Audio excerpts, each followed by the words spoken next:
로마서 강의 42번째 시간, 기도를 도우시는 성령님, 이런 제목으로 말씀을 나누겠습니다. 자, 성도는 믿음의 경주를 하는 사람들이다, 그렇게 표현할 수 있겠죠.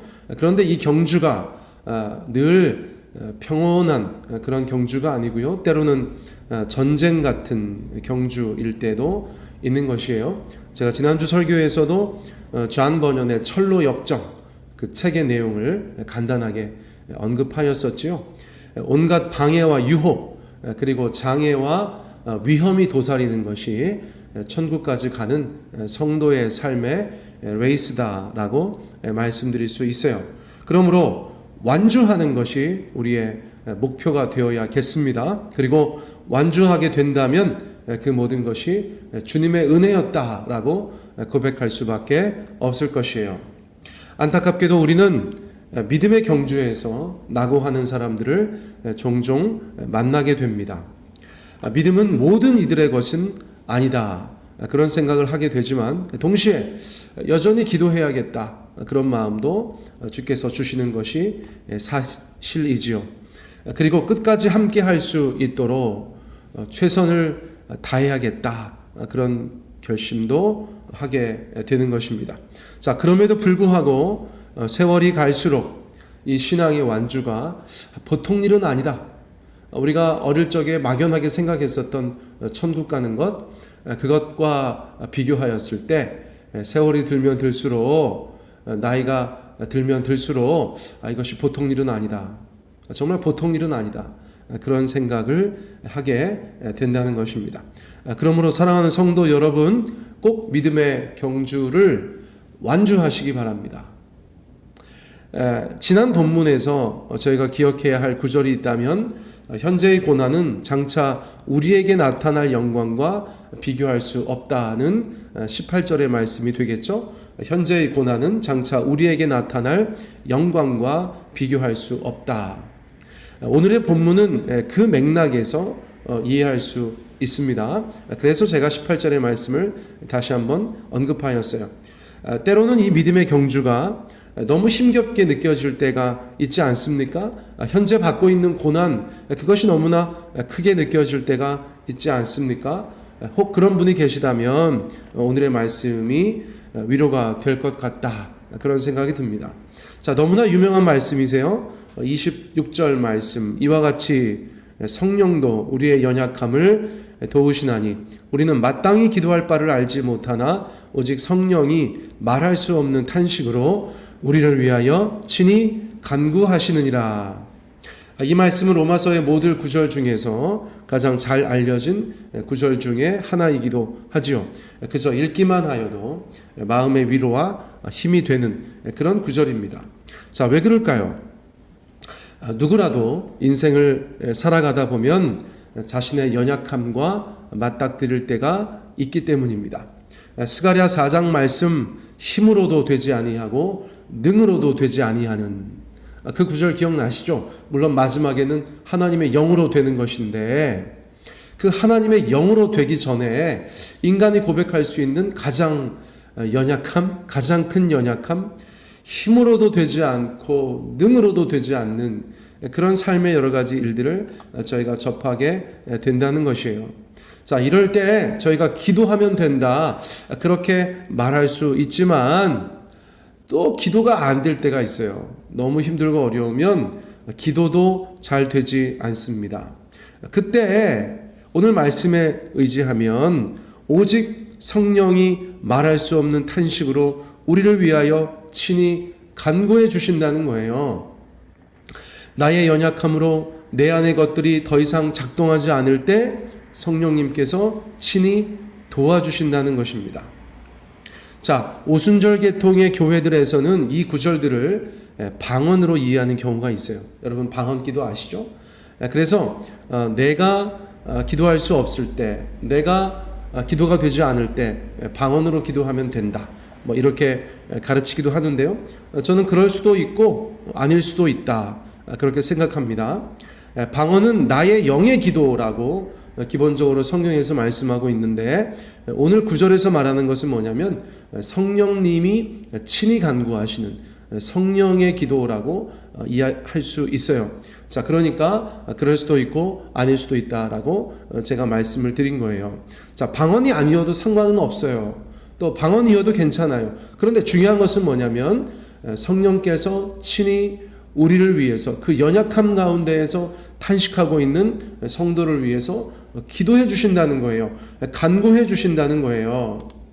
누가 우리를 위해서 기도한다. 그러면 얼마나 위로가 됩니까? 우리가 좋아하는 복음성가 중에 누군가 널 위해 기도하네라는 노래가 있잖아요. 그 노래 부를 때 우리 마음이 어때요? 아, 그래, 나도 누군가를 위하여 기도하는 것처럼 누군가도 나를 위하여 기도하겠지. 참 힘이 된다. 위로가 된다. 그런 고백이 되지 않습니까? 그런데 심지어 성령 하나님께서 우리를 위해서 친히 간구하고 계신다? 이거는 정말 감동이죠. 이건 정말 놀라운 일이 아닐 수 없는 것이에요. 오늘 말씀은 그것을 저희 가운데 전달해 주고 있어요. 사랑하는 아들아, 사랑하는 딸아, 너희들 너무나 힘들고 어려운 그 현재의 고난을 내가 잘 알아. 나타날 영광에 비교할 바는 아니지만 지금 당장 그 어려움이 크게 느껴질 수 있어. 그래서 너희들 때로 연약함을 고백하면서 기도도 어렵고 탄식할 때 성령 하나님이 너희를 위하여 기도하고 계셔. 여러분, 이 메시지는 너무나 큰 메시지예요. 너무나 위로가 되는 메시지예요. 지금도 혹시 삶 가운데 어려움 처해 계신 분, 그래서 기도가 잘 되지 않는 분 계시다면 여러분, 성령 하나님께서 여러분들을 위해서 친히 기도하고 계시다는 사실을 믿고 여러분 위로받으시고 또 소망을 두시기 바라겠어요. 자, 27절 말씀으로 넘어가 보겠습니다. 마음을 살피시는 이가 성령의 생각을 아시나니 이는 성령이 하나님의 뜻대로 성도를 위하여 간구하심이니라. 그런데 더 감사한 것이 있네요. 성령께서 하나님의 뜻대로 간구해 주신다는 사실입니다. 얼마나 감사합니까? 우리는 정말 가끔씩 마땅히 빌 바를 알지 못할 때가 있지 않습니까? 목사로서 교인들을 위해서 늘 기도하는데 때로는 이분을 위해서 어떻게 기도하는 것이 좋을까 하나님 앞에 여쭈을 때도 있어요. 물론 우리가 기도라는 것이 얼마든지 이런저런 모양으로 가능하지만 하나님, 정말 이분에게 가장 필요한 기도의 제목은 무엇입니까? 그렇게 물어볼 때가 있어요. 주님의 도우심을 구할 때가 있어요. 그거는 제가 정말 하나님의 마음으로 기도할 때 가장 주께서 원하시는 기도가 된다는 생각 때문이겠죠. 그래서 마땅히 빌 바를 알지 못할 때 우리 마음은 조금 답답할 수도 있어요. 그런데 오늘 말씀에 보니 성령님은 정확히 빌 바를 알고 기도하신다는 거예요. 성령께서 저를 위해 기도하신다고 생각해 보세요. 우리 남목사, 내가 알지? 내가 성부 하나님께 어떻게 기도해야 되는지 알지? 정확하게 지금 이 기도 제목으로 내가 간구하리라. 성령님은 그렇게 하신다는 것이죠. 그래서 감사해요.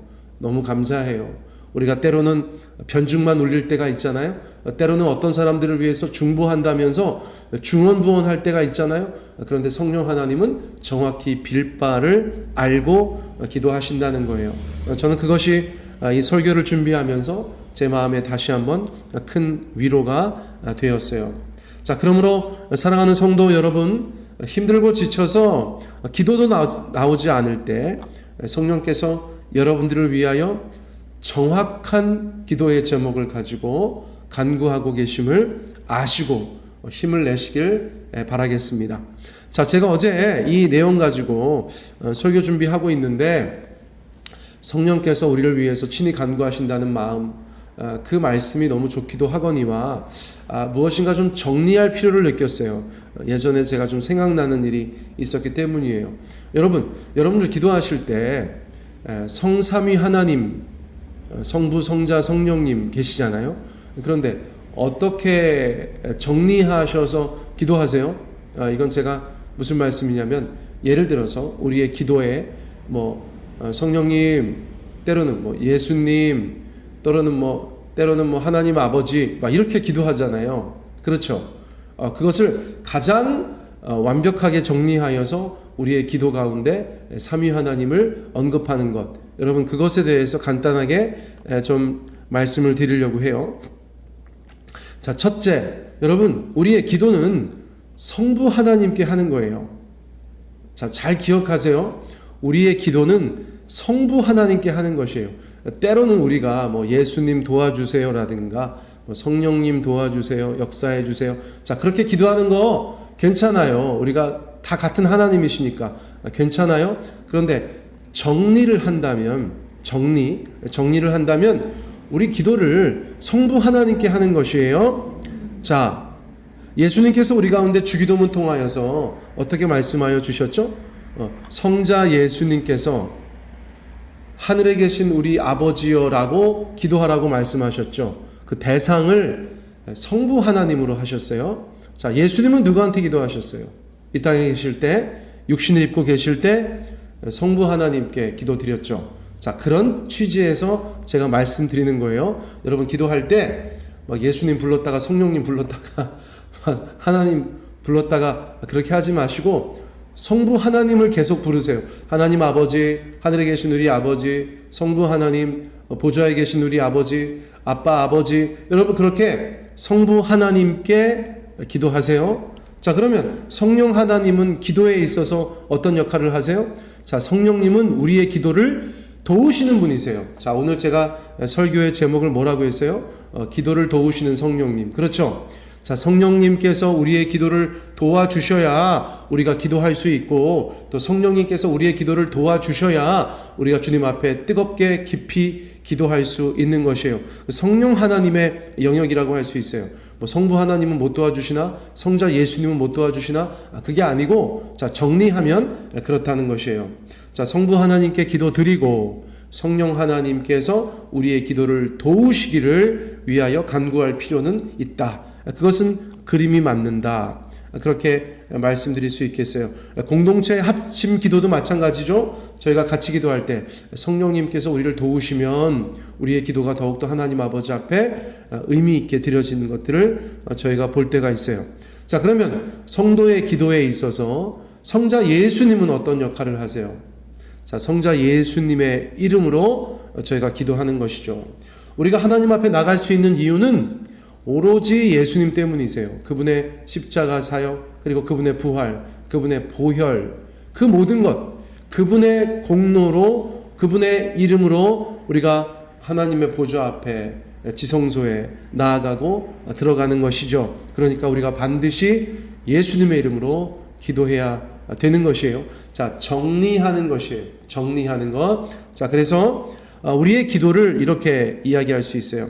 성부 하나님께 성령 하나님의 도우심을 받고 예수님의 이름으로 기도하는 것이다. 여러분 그렇게 정리하면 깔끔하죠. 오늘 아침에 여러분들 마음속에 아하, 그렇구나, 성부 하나님께 기도하는 것이구나, 성령 하나님의 도우심을 받는 것이구나, 성자 예수님의 이름으로 하는 것이구나, 여러분 그것만 정리하셔도 무엇인가 수확이 있다. 그렇게 말씀드릴 수 있겠어요?